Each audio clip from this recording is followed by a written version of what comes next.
Well, good morning, everybody in the NAF network, and welcome to the Global Perspectives Lenovo Global Perspectives Virtual Guest Speaker Series this morning.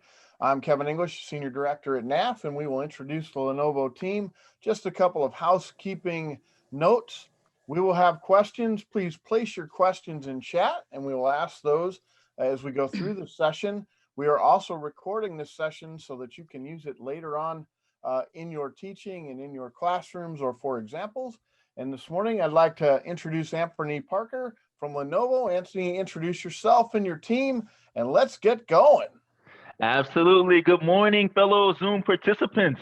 I hope you are all excited for the event today. We have a very special lineup for you. I'm Anfernee Parker. I'll be your moderator. I work in the sales division here at Lenovo, and we're going to start off with something fun. We want to get everybody involved early on. So I want to ask everyone a quick question. If everyone has access to your screen, we're going to put a poll up for you. So what we're going to ask first to kick off the Global Perspectives event is how many markets does Lenovo do business in? Now, I'd like everyone to give your best guess. Maybe you know, maybe you don't. Don't Google it. Let's see what you got. All right, so it looks like 25% believe that we operate in 53 markets. We have 25% in 90, and then 50% in 180. Is that your final guess? All right. So the correct answer is actually 180. Lenovo does operate in 180 different markets around the globe. Pretty cool, right? And we have one more question for you as well. If you could go ahead and put up the second question. All right. How many nationalities do you think are represented on this panel? I'll give you a bit of a hint. We have 5 panelists. What do you got? The clock is ticking. All right, so we have 25% answering 3, 75% answering 8, and then 0% answering 1. I'm glad everyone thinks we have multiple nationalities. That is good. We are a very global company, but the correct answer is 3. We have 3 nationalities on this call. Thank you so much for joining our poll. As I mentioned earlier, this is the Lenovo Live Global Perspectives event. Thank you all Zoom participants for joining, and we have a great agenda for you today. I think you're really going to get a chance to learn a lot. You're going to learn a lot of interesting facts about Lenovo and about some of our interesting employees or people that have made a huge difference in our company. So this is going to be a really fun event. And without further ado, I want to give you a little bit of background about Lenovo. For those who don't know, Lenovo actually started in 1984 as legends in Beijing in China. So Lenovo's been around for a really long time. What's that, 30 plus years? I don't know if anybody has a calculator up, but 1984 to 2020. I think this year has kind of whisked by for everyone, so we'll go ahead and add an extra year to that and pretend this one never happened. But Lenovo has been around for a long time. Lenovo is responsible for some innovations such as the yoga. Has anyone ever heard of a yoga computer, 2-in-1 tablet? You fold it into a laptop, fold it into a tablet. Lenovo actually invented that design. Lenovo also owns the Motorola company, which is our mobile devices group. So if anyone has had a Motorola Razr or the new Motorola Razr flip version of that, Lenovo actually owns Motorola as well. And if you have at any time questions or anything you want to add, feel free to add that into the chat. We will be monitoring that. We want to get everybody involved and we want to keep it fun for you on this happy Tuesday. Without further ado, we'll go into our panel section. So I'll ask each moderator to come off mute for a second and tell us your name, your role, and maybe even a fun fact. Feel free to add anything you want to into your introduction. And we'll start off with Rachel. Hey, everybody. Good morning. First, it's really hard to follow up behind Anfernee because of his energy, but I'm pretty much type A, so I'm going to jump in here and try. My name's Rachel Adams. I'm based in Washington, D.C. I am Vice President, Deputy General Counsel, and my role here at the company is I am the General Counsel for our $40 billion business of personal computers and smart devices. I also used to run worldwide government relations, but now my role is focused on being the general counsel to one of our biggest business units. Thanks. And I'm Thank you, so glad to Rachel. be here. And where do you live also? I'm in Washington, D.C. I think some of you have heard of that place these days. Yes, we have. Thank you so much, Rachel. You got Next, it. we'll have Alicia. Hi guys, so my name is Alice. I'm from Brazil. So I live in São Paulo and I'm responsible for the philanthropy of Lenovo for Latin America. And actually my name in Portuguese is spelled Alice, but I know that it's really hard for you guys to say that. I can whatever you call me, I'll respond. Thank you. We're going to practice that while we're on mute here, Elise. Thank you so much for sharing. Part of working in a global company is making sure you can pronounce everyone's name correctly, regardless of the geo they are in. Thank you. And next we'll have Pratima. Hi, good morning, everybody. My name is Pratima Harite. I'm based out of Mumbai, India. I handle and lead philanthropy and CSR for Asia Pacific. Thank you. Thank you so much, Pratima. And then we'll go into Kevin. Hi, everyone. My name is Kevin Beck. I'm in Raleigh, North Carolina, and I work in our global communications group. And my title, Senior Story Technologist, is what it sounds like. I talk to our engineering teams around the world and pull out the stories about why we did what we did with our products and our innovations and tell those stories to our customers around the world. Thank you so much, Kevin. And last but definitely not least, we have David. Anfernee, thank you. Hey, David Rabin. I'm also based in Raleigh, North Carolina, and I am the head of global commercial marketing. So in essence, what that means is our commercial business is all of Lenovo's business selling to other businesses, like big governments and big banks and other big companies that you've probably heard of. And so my team works with all of our different teams in those 180 markets to ultimately help us reach those customers. And Anfernee, you asked for a fun fact. So I put up a different picture behind me. We are fostering a dog who was pregnant until 3 days ago when she had 9 puppies. So that's a picture of her feeding her puppies right behind me. So if you hear any squealing or squeaking, it is not me. It might be Kevin. I don't know, but it's more likely the puppies.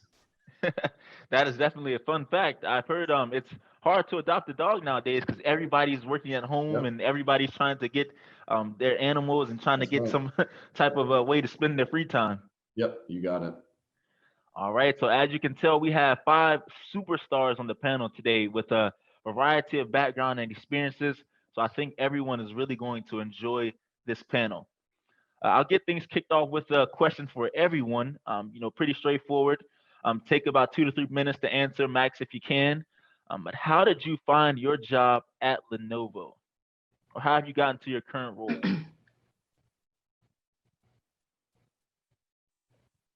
Anyone want to start? If not, I can designate. Hey, I'm happy to jump in. Well, mine's kind of an easy answer because once you go to law school and you become a lawyer, you may stay a lawyer. But frankly, I was in a law firm. I was a partner at a law firm in Washington, D.C. And one of my colleagues came over here. And this was in 2008. And asked me to come over and join him. And most people that are in law firms are incredibly frustrated because of the work hours, work-life balance, and so on. But I decided to leave the law firm, come and work in-house. And it was one of these things that I never looked back and decided that, this is the right decision or it was a wrong decision. I got to Lenovo and I became so happy at being able to work with people from all over the world. My practice in the US was solely, obviously, I was an international lawyer, but most of our court cases, I was a litigator. It was, in the US, most of it. I got here and the world opened up. It was such a great platform working with different people, different nationalities, different viewpoints, which for me was the biggest learning lesson. It's not one size fits all. And coming here and having everything open up and learn specific ways of doing business, ways of practicing law and advising clients. It was an amazing experience. And I feel every day I'm learning something. Wow. That's great to hear. That's a great answer. I'm sure we'll all hear kind of diverse perspectives on how Yeah. people got involved with Lenovo, but that's really awesome to hear. Thank you so much, Rachel. Thank you. Anyone want to volunteer to go next? Anyone just itching? I'll go next. Question being, how did I find my job at Lenovo? Well, I actually started at IBM, which was acquired by Lenovo. I had decided to take Japanese in college and worked in Japan for a couple of years after I graduated. And when I came home to North Carolina, I happened to know pretty well the gentleman who was the head of the North Carolina Japan business office, and was having lunch with him, asking him if he knew of any jobs available. And he said, hey, I know a Japanese director at IBM who's looking for someone who understands computers, who's worked with computers, and who speaks Japanese. And a couple months later, after some interviews, I got the job, and that was 23 years ago. So I've spent my entire career with IBM and Lenovo working on PCs. Had the opportunity to spend 3 additional years on assignment to IBM Japan. So it's been a very international experience for me. And haven't looked back since, right? Have not. Wow, so we already have 2 very different, stories about, what interested someone in Lenovo. So first we have, from the lawyer background and looking at it from a litigation perspective, how Lenovo can advance the career there. We have someone who was interested in Japanese, and learning a foreign language, living in the US, and, was able to find a job at Lenovo based on that personal interest. So already 2 very different stories, but both very interesting and unique ways to start working with a global company. Who wants to go next? Let me Yes. actually just play off of what you'll hear as a common theme is networking, and it's who you know. And that doesn't mean you need to rush out and start, going onto various websites and LinkedIn and such. It means every interaction you get, you need to take seriously, because it's a representation of yourself. And so just like Rachel and Kevin had people who were looking out for them, I had the same thing, which got me at Lenovo. I had worked at an advertising agency in New York, and fast forward 5 years down the road, my wife and I were looking to move to Raleigh, and I had a few connections here, but not many. And I was able to draw back on my New York connections from 5 years earlier, who knew people in the area, who spoke very highly of me, including somebody who connected me to Lenovo, who was brand new at the time. And that's how I got in the door. So my advice to people always is, every opportunity you have to make a mark, to be memorable, you need to do that. And it doesn't mean that every time you meet somebody, they're going to pay off down the road, but you always need to treat people like, down the road, this person may be valuable in some capacity, or the flip side is, I may be able to help them. That's right. Can I add one point to what David just said? Absolutely. I also think being genuine and being yourself is really, really key. Don't show up somebody that you're not. Have confidence in yourself. Thank you so much for that, Rachel. Yes, anybody, if you find a point, if someone says something that you want to make, feel free to jump in. Please do. This is to share advice and share the experience that you've had, throughout your career for the NAF students. All right, for backgrounds. I think I'll go next, Anfernee. Yes. Did I pronounce your name right? Anfernee. Anfernee. Okay. So I had a slightly different background. I'd worked in, I think, 4 or 5 international banks, and coming to Lenovo, which was a tech company, was completely a change for me. It's just been about a year since I've been here. For me, a computer was just something that I would use at home. I never focused on understanding what was inside it, what made it work, how it was to be sold, what the products look like. But over the last 10 months or so, I have been looking at the products, the way Lenovo works, and I've learned on the job. And today I got a very nice compliment from my tablet team, and he said, "You know, you're going to take my job over. You seem to know all the products now on the tablets, and you know exactly which model works where." So I think I started off by saying that it was difficult for me to move from the banking world to come into a technology world, but you learn on the job. You learn as you grow, and you grow as you learn. I think that's an important thing. Thank you so much for that story, Pratima. And I think you've highlighted something also, as a growth mindset. It seems like even though you came out of the banking industry, you weren't necessarily afraid or you weren't hesitant to join a tech company. So you had that growth mindset. You're willing to try something new, and it landed you with a great company. Yeah. One fun fact I'd like to add here is the biggest culture shock that I got in Lenovo was that everybody speaks in abbreviations here. And the first 6 to 8 months, I would like anyone spoke to me in abbreviations, I would go blank. Now I get my revenge. I use some abbreviations myself from the philanthropy world. And when people look blankly at me, I kind of score a point there for myself personally. Absolutely. And last you have Elise. Yes, thank you. So I always wanted to work for a multinational, international company. Lenovo is my third one. And as you can see behind me, there's a globe here. So I was always curious about the world, about different cultures. So I always wanted to work in an international environment. And so first I started to learn languages. So apart from Portuguese, which is my natural mother tongue, mother language, I have learned English, Spanish, Dutch, and German. So I would be prepared to be in an international environment. And so I was working for another company, and by the end of last year, I was invited to join on this selection process for my position, so Lenovo, Latin America, and Philanthropy. And what caught my attention was first, I love technology. So going to a technology, I was in the food business by then. So going to the technology business was something that really wows me. And then also knowing some people from Lenovo and getting to know that we would be starting this philanthropy area in the region. It would be a huge opportunity to be working on an international company as I wanted to, but making a difference in my region where I want, where I live. And so this brought me to Lenovo early this year. So I'm quite new and maybe the newest from the group here, but it's been a blast to work for the group.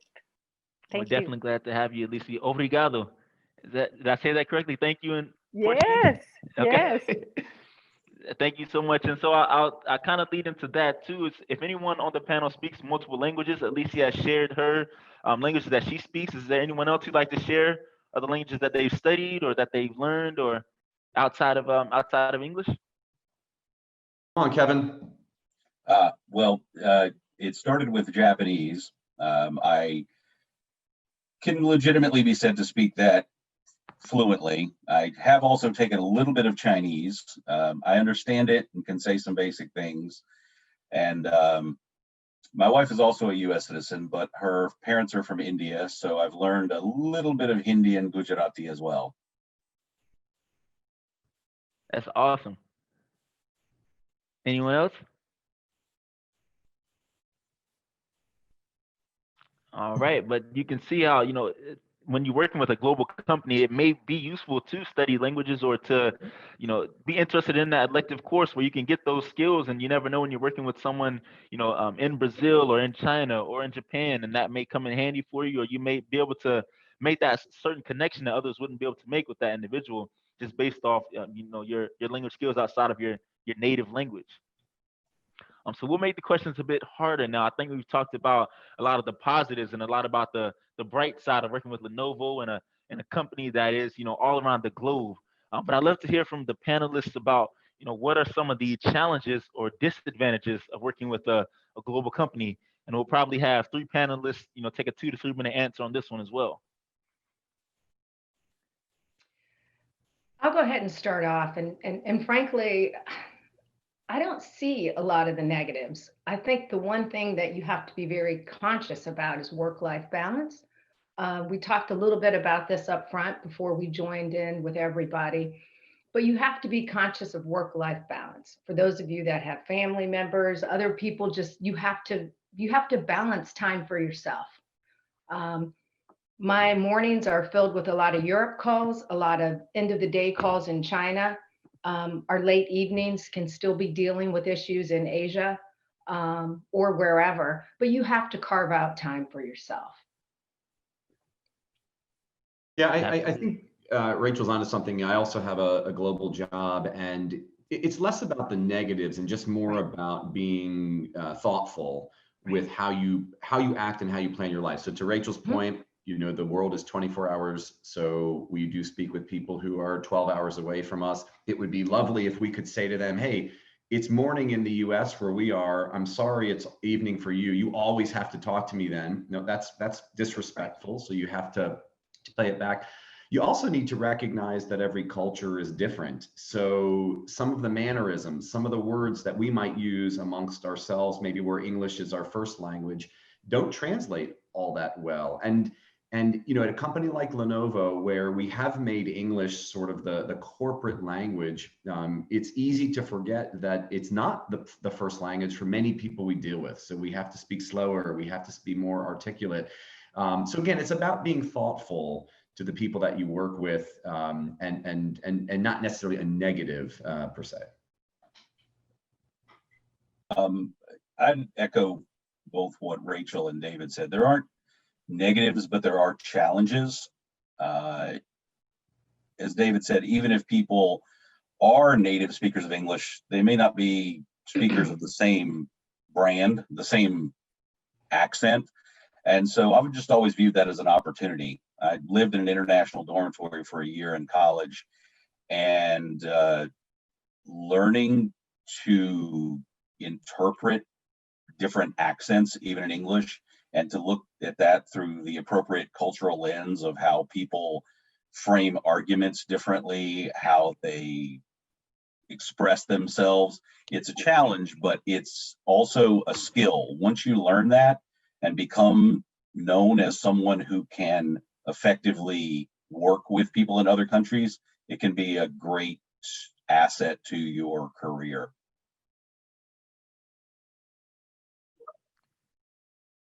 Oh, David, I think you're talking on mute. Yep, there we go. One thing I'll say is to work at a company like Lenovo, especially in a global role, and we do have roles that are very much localized, but we have a lot of jobs for people that do work in global roles where we are engaging with people from, you know, China to Canada to, you know, to everywhere in between. You have to be curious, because if you are not curious about the rest of the world, if you're not curious about other cultures, it's going to be very difficult to want to engage with those other cultures and to respect those other cultures and to want to learn from those other cultures. So for people that aren't naturally interested in learning, there are probably other jobs out there that would be better served for them.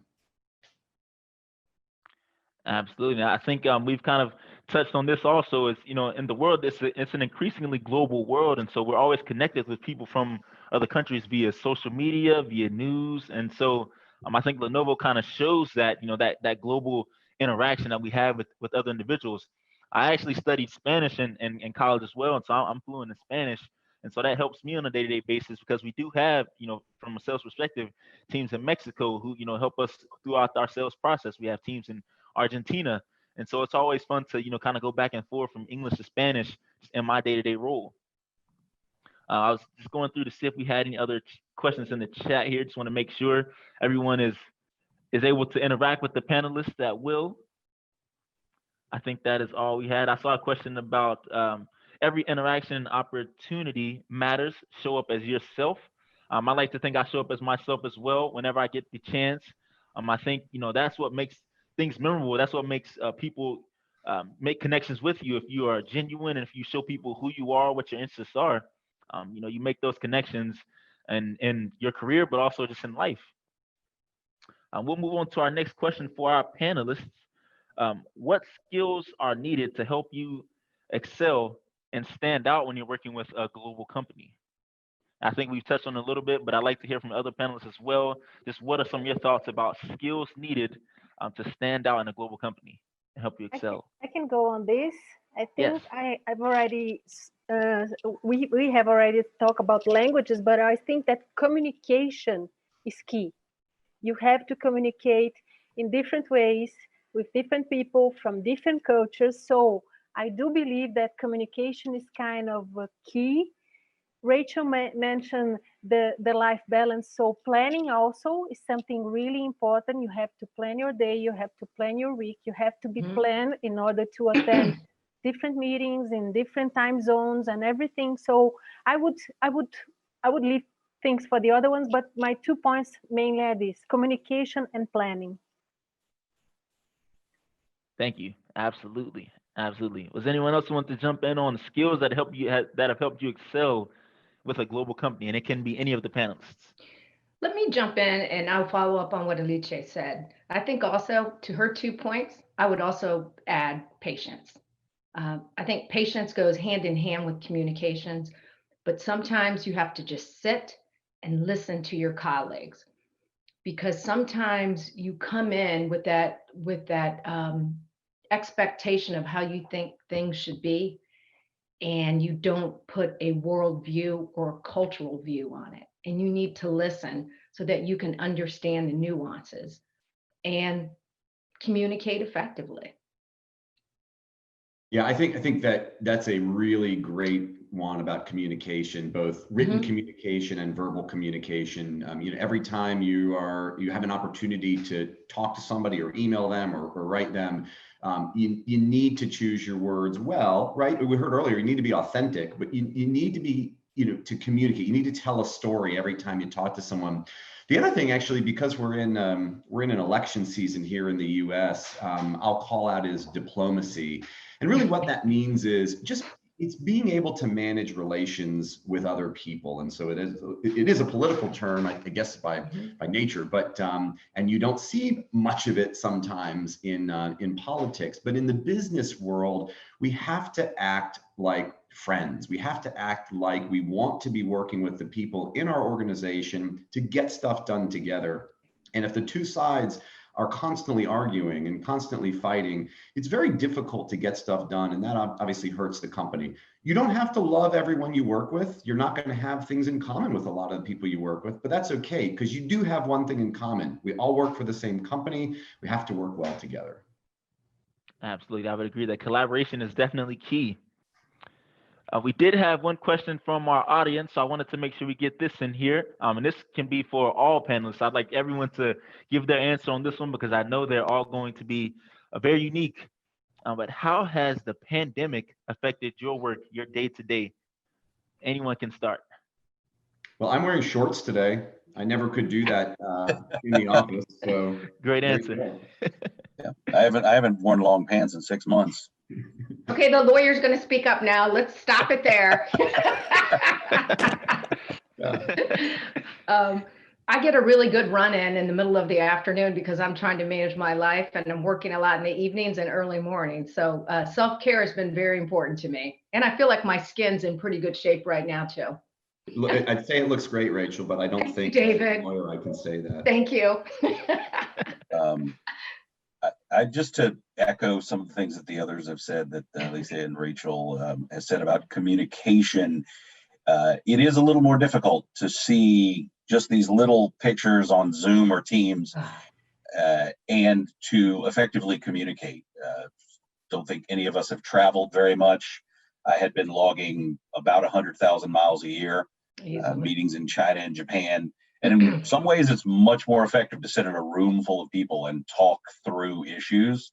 And that's where the cultural awareness comes in. The decision-making styles in countries like Japan in particular, I'm obviously familiar with, can be maddening for a type A, get stuff done sort of personality, because it's a very consensus-driven, decisions have to go around the room. And I know Pratima and Elise can, both Indian and South American decision-making styles can be very different to say European, especially Scandinavian or German decision-making styles. And you just have to bear all that in mind and do it over the phone. Yeah, Absolutely. Anfernee, I think the other thing a lot of us have learned to do is manage distraction. You know, many of us have children or pets at home. I hear people mowing the lawn, you know, a couple of times a week, or with the leaf blowers, which like they sound like they're in the room I'm in. They're outside. So you have to manage distraction, but you also have to accept that other people are distracted. You know, this is obviously a very unique time for all of us in the business world. So everybody who's used to working in an office is finding their own ways to get their work done, and you just have to be flexible and adapt to it. Flexibility is something that I think will transcend, you know, pretty much any job you do, but especially in a global company, that is going to play a key role. Pratima, did you want to go about the question of how has the pandemic affected your day-to-day job or your work or your life? Actually, it didn't affect me a lot, to be honest, because I was working from home in my role. So when the rest of the world was saying, "Oh, we're working from home," I was like, "Oh, I have already have my work desk at home, and I'm still managing it." But I think what changed for me was a little bit of the agility piece. I have never been very easy on the iPhone and you know, working on the road kind of a thing, and that's something that I had to get used to. Which meant that if I was working in the kitchen, my phone was with me because I had to respond to emails while I was doing the cooking. Or I was sharing a room with my daughter when her online classes are going on. And that meant that I would not be on the video because that would mean that I was eating up into the bandwidth. But that was about me. When it came to working with the communities, the story was different. When I was working with my NGO partners, I knew that they were facing a lot of problems. So I had to bring in the piece of patience. It really tried the patience because working with the NGO partners, trying to understand what their problems are, how they were going to deal with the organizations and the communities that they were working in. I spent the first 3-4 months just doing a lot of calls with my NGO partners, understanding their issues, and then being able to say, okay, how were they going to progress forward? So flexibility was something that kind of came in. What came in was the agile way of working. And the third thing was my me time. Over the last 9 months, I have been spending an hour every day doing yoga. And what I couldn't do in the last 20 years, I've managed to do in the last 9 months. I lost 8.5 kgs simply because I had devoted that time to myself. And that I religiously do. So these days when people tell me that I don't have the time, I just do not agree with that. You have to make time for yourself. It doesn't matter whether it's going to be in the middle of the night or it's going to be early in the morning. It's your time. You've got to make time for it. So I think these were the three things for me that kind of came in. Some came in naturally, some I had to work hard for. Absolutely. And you can't pour your all into a job or anything you're doing if you have nothing to pour. So you have to make sure that your own bucket of water and energy is full so you can help give to others and other causes that you want to help out with. And I think last but not least, you have Elise. How has the pandemic affected your everyday life and your work? You know that the pandemic for me actually was a huge opportunity for my work because, as I mentioned, I started in January, so I went to the office only for 2 months, but I'm in charge of different countries, so I have. If it would be in a normal situation, I would have to travel, and then I will go to one country this month, another one in another month. And all of a sudden, with the pandemic and the work that I do, we had to respond in every country from my region, all of a sudden. So in a very fast pace, I had to get in contact with people that in normal conditions would probably take 1 year, so I can get to know everyone from my region, from Latin America. And all of a sudden, in 1.5 months, I was fully working with everybody from the region that I'm responsible. So for me, it was tough.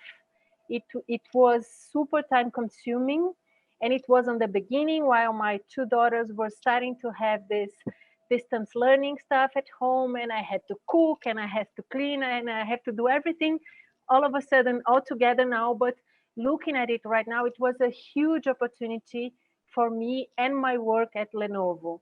So right now is a piece of cake to stay at home, to connect with my colleagues, to make my life balance, not that good as Pratima nor Rachel, but I'm trying to.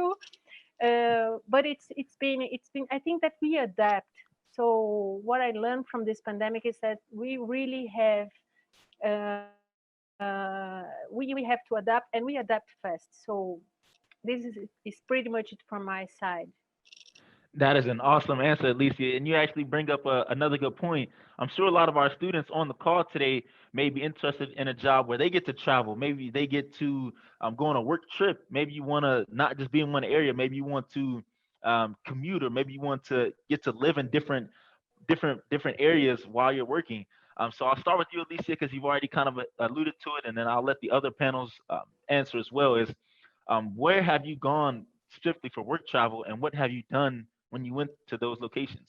Well, so what I do basically, I do the connection between Lenovo, or the company that I was working before that, and the community. So community partners. So just like Pratima was mentioning, so when I travel to a different country, to a different location, I have to first go to the office.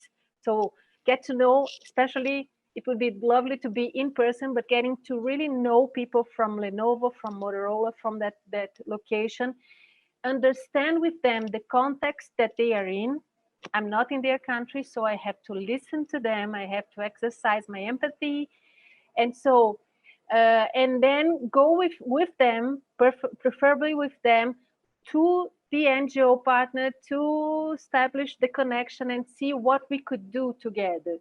So with this, I have traveled a lot through the world. For Lenovo, I have not traveled yet, not one single travel, but it's really nice to do this, though we don't have to fool ourselves and think, so I'm going to work for an international company, so it would be all about travel and vacation and everything, and it's not like that. Really important.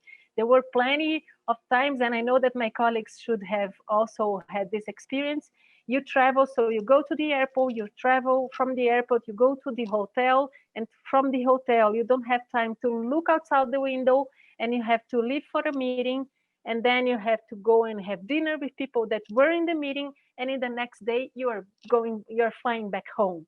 So not to have this dream that it would be all about roses, but it's really fun because you get to know the culture of the place that you're in.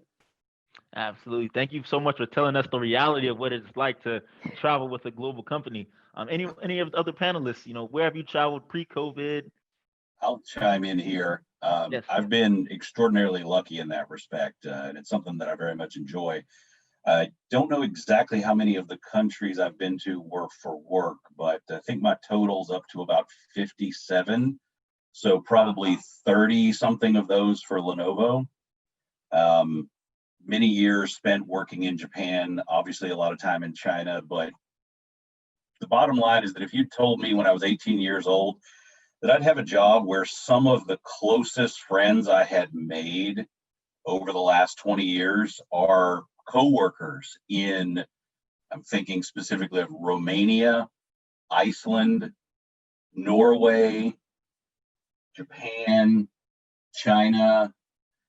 It's just been a fabulous experience to get to know those people, to learn about their cultures, and to really get to spend time with them. As Elise said, sometimes you don't. You just go to a meeting and come home. But the occasions I've got to know those people, it's just become a very big part of my life. And it's why I love working for a large multinational company. Thank you, Kevin. And to ask a follow-up question to that as well, what's the shortest amount of time you spent in one of those locations specifically for work travel, and what is the longest amount of time you spent in one of your locations for work travel? Well, other than living in Japan, the answer is the same country on two different occasions. I once spent a little over a month in India. I was there 2 weeks for work and then stayed 2 more weeks for vacation to visit my wife's relatives and go to a wedding. And the shortest was, I flew into India one morning, went to sleep, flew to another city, did a presentation, went to sleep, flew to another city, did a presentation, left there, and went to the airport and got on a plane about midnight. So about 60 hours in 3 different cities. Wow. So I hope anyone listening, or any of the students, if you're looking at, an international career, if you want to work with a global company, this is what a day-to-day could look like. This is what a stint in another country would actually look like. You're working, you're presenting, but you're moving, you're on the go. So it's not necessarily you're going to be sitting around and, lounging by the beach. You would still be working, but you still get that experience at least to be in other countries. Yeah, I think what Elise said is accurate. There's a lot when you travel. Doesn't matter if you're traveling from North Carolina to Washington, D.C. or North Carolina to China. There's a lot of airport to airplane in a taxi. Of course, if I'm in Brazil, there's traffic to sit through. Yeah. There's traffic to sit through. Going to a meeting room, sitting in a meeting room all day. Of course, if you're in Asia, the clock is 12 hours different. So it's 3 in the afternoon there, and your body feels like it's 3 in the morning. So it's tough to stay awake in a meeting. But then it's 3 in the morning. You're supposed to be sleeping, and you're wide awake. So there definitely are some challenges. But I think for the global travelers here at the company, for starters, it's the people. You have to get into the market to understand the landscape there, to understand the culture, to understand what motivates our customers, so we can make good decisions as a business. The fun aspect, of course, though, is, as Kevin said, being fortunate to experience other cultures, whether you're doing it through the food, which of course most of us really do enjoy getting to experience the food, or whether you're doing it through activities. Several of us on this call have spent time in China. We've been to the Great Wall of China, which is a fantastic experience. I think Rachel was probably there. We drove BMWs in Munich, Germany at the BMW driving experience. I'm looking at Elise down in Brazil. I've flown in a helicopter. So we get to experience a lot of interesting things that we might not otherwise get to do. But at the end of the day, it's work. And one thing I will tell you is, as glamorous as it sounds, as my kids have gotten older, and I have 2 high schoolers now, I'm kind of in the mode where Kevin said, these short trips in and out. And so, I want to get back to my family. So, and I suspect Rachel's in the same boat. I have done overnight trips to Europe. Fly overnight, do your meeting, and turn around within 24 hours to get back to the family. And so it's back to that work-life balance. David, that was perfect, because that really brings us into our final question for all panelists. I wanted to hear Rachel's international experience. I know she's got good stories. First I would start off. Last question. Yes. Well, David, first I would start off and say there's a reason that I wear my hair naturally curly. I don't have time for blow dryers and straightening irons. It just does not work for me. And you usually will see my hair up in a ponytail. But I guess I'll go to what my colleagues have said here. We do a lot of in and out. I've done, I do the overnight flights to Europe, go into a meeting, do the power shower, show up, have dinner, meetings the next day, or you come home. I've done trips to Beijing to overnight. You get there, you go to the meetings. I've had turnarounds just like everybody else. But what we have to do is we show up, we are with our colleagues. The value of being in the room, I'll stop and kind of weave into a little bit of my answer, the COVID question that Anfernee asked. I miss being in the room with my team and my leadership teams. Why? Because we can make great decisions and communicate like we are now with the Brady Bunch squares here, but it does not deliver the same value of being in the room with your colleagues. We work closely together. We have trust within the teams, and being able to make good decisions for our customers, our end users is really critical. And for all of us right now, that's missing. So being able to get on an airplane, navigate any airport in the world, that's the experience that we have, and none of us are doing it right now. So we'll get back to normal at some point in time, but until then, we are building our relationships and continuing our relationships and making business decisions, just like we're communicating with you today. Absolutely, absolutely. And with respect to time, I won't necessarily ask this question to all panelists, but if any, 1 or 2 panelists has a really burning desire to share something for this one, but if you have some type of revelation to where it really changed your perspective, how has working for a global company changed your outlook on other cultures?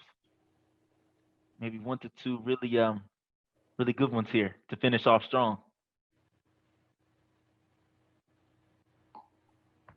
Well, I mean, look, again, you've got 5 people on the phone here who all have either traveled extensively globally or work with people around the world. I mean, your eyes get opened, right? All you know when you're growing up is the immediate world around you. And, maybe you went and visited grandparents or relatives 2 or 3 states away. That's kind of your sphere of what the world looks like. And you realize the more you get out and about, you want to think everyone is so different and every culture is so different, but deep down, we're all human beings. We all have kind of a lot of the same shared passions and shared interests and shared commonalities. So it's like, as different as things are, when you get in a room with somebody and you have a conversation with them, kind of deep down, we all want the same things in life, which is kind of interesting to see halfway around the world.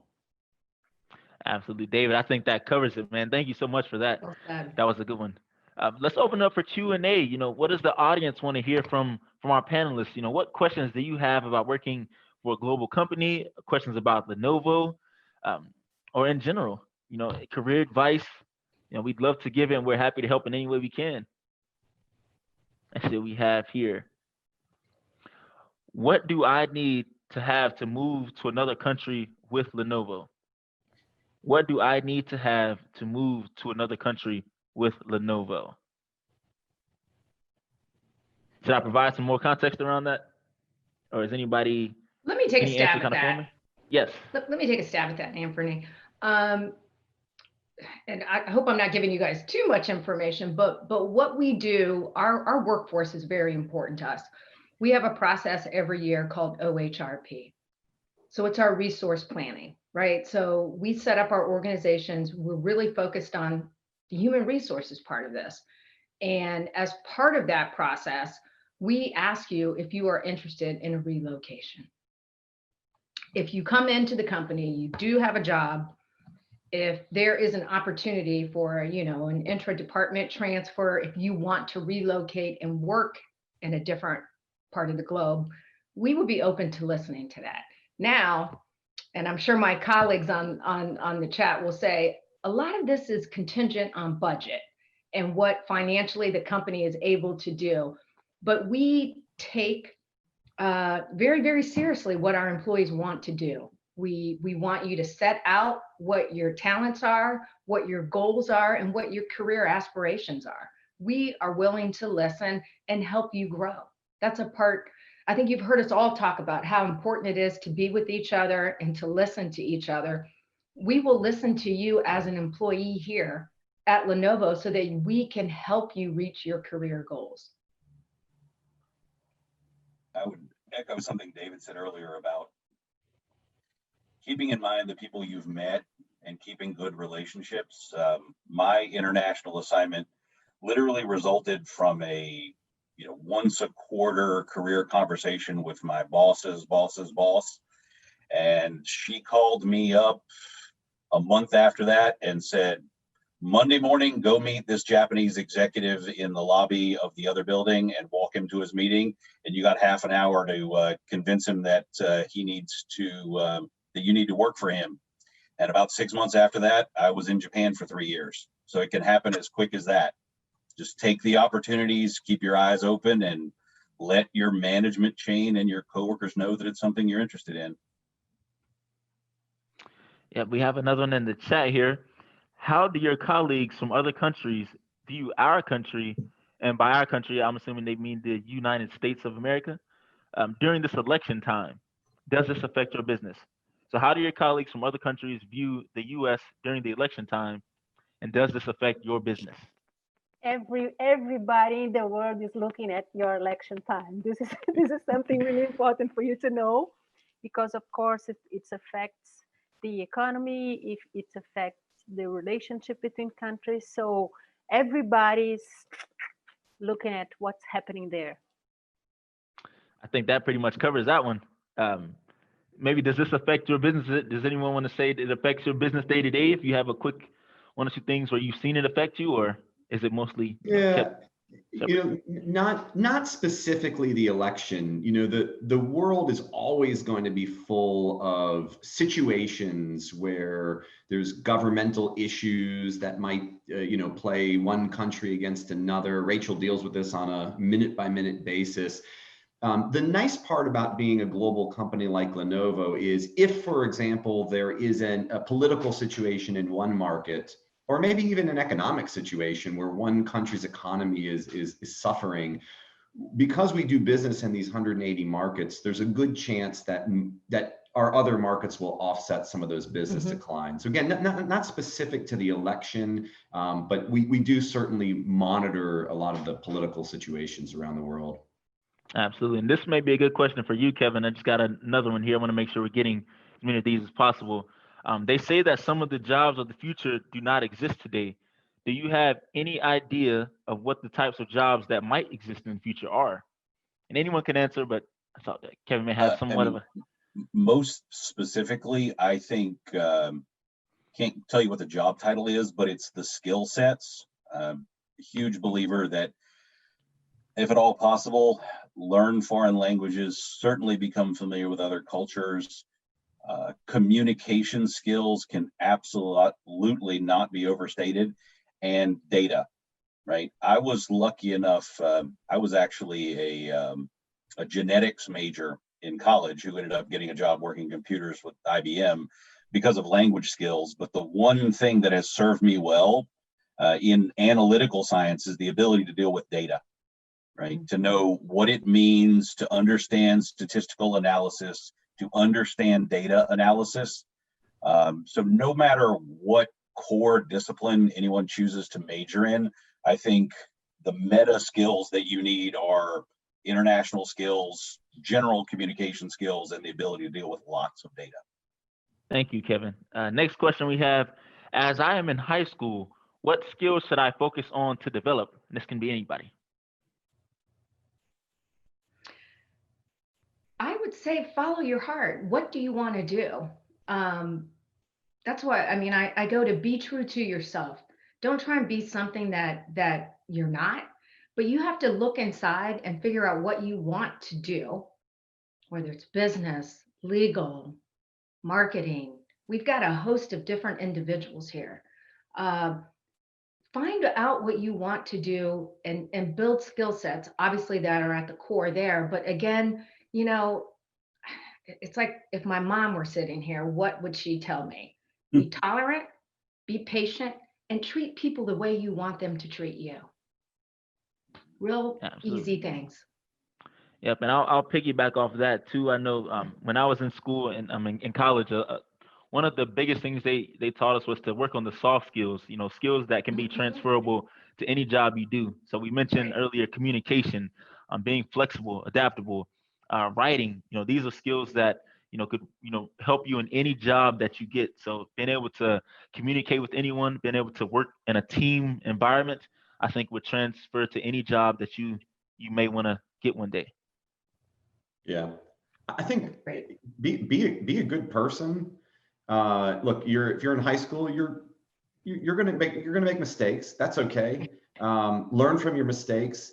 But again, be a good person. The companies like Lenovo don't tolerate people who are not good people, who don't try hard, they're not reliable, they don't show up on time, they make other people feel badly about themselves. We don't have a place for those people. The one kind of tactical piece of advice is just watch what you post on social media. More and more colleges and more companies are checking that stuff out. And if you've posted stuff on social media that's intolerant, that's rude, inappropriate, it could hurt you in some capacity. So just be careful with that.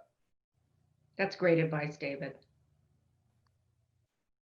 Absolutely. I think we got through the questions. Is there any one more burning question or desire that anyone has? We are open book here to help you out, give you advice, talk about Lenovo. I think we have about a minute left before we close out. I see Kevin popping back on. Probably 30 seconds left until we close out. We're here to help you all out. Yeah, we are we are getting to the end. I've put up the slide to stay connected. If there are any additional questions, you can send those to us. We also have the poll at the very beginning of the chat for an evaluation. Please complete the evaluation. It helps us figure out what we can do next. I want to say thank you so much to the Lenovo panelists. It was a great set of global perspectives and a look at the global world. We really appreciate you sharing it with our students. One quick question. Did you, when you were in your high school classrooms, envision yourself here today doing this? Not a bit. Nope. What did you see yourself doing? Where were you? Were you going to be a movie star, an athlete? What did you see? What did you think you were going to be? I thought I was going to be working in a bank when I was 16 years old because my dad was a banker. I kind of got that dream, and then I said I needed to do something else. And so I joined a tech company. Others? I think I was very much influenced by science communicators, people nowadays like Neil deGrasse Tyson, and when I was a kid, like Carl Sagan. And that's kind of what I wanted to do, was communicate concepts to people. And I was lucky enough to find a job doing that. All right. We also had a question in the chat about reposting the poll. So Cassandra, could you repost the poll? I think we have 1/3 question in the poll. Is that correct, Anfernee, that we wanted to ask? Possibly. Pull back up. That would be great. All right. There's the poll results. I had the main two at the beginning. Okay. So that there may only be two. All right. Just want to make sure we covered it all. All right. Well, thank you so much for your time and your insights and all of the great information you shared our students. We have recorded this session. It will be available in a lesson plan for our academies. They will be seeing you over time. To our students and teachers, please reach to us if you have additional questions. We can reach to these folks. And if you happen to be traveling the globe at an airport sometime after COVID-19 and see one of these folks, remember their faces, ask them for their autograph and say, thank you so much for this opportunity. We appreciate it. And for that, we will say goodbye to everyone. And where's that camera? It's right there. We'll wave to everyone and say goodbye and have a super, super day. Thank you all. Take care. Enjoy the rest of your week. Thank you. Thank you.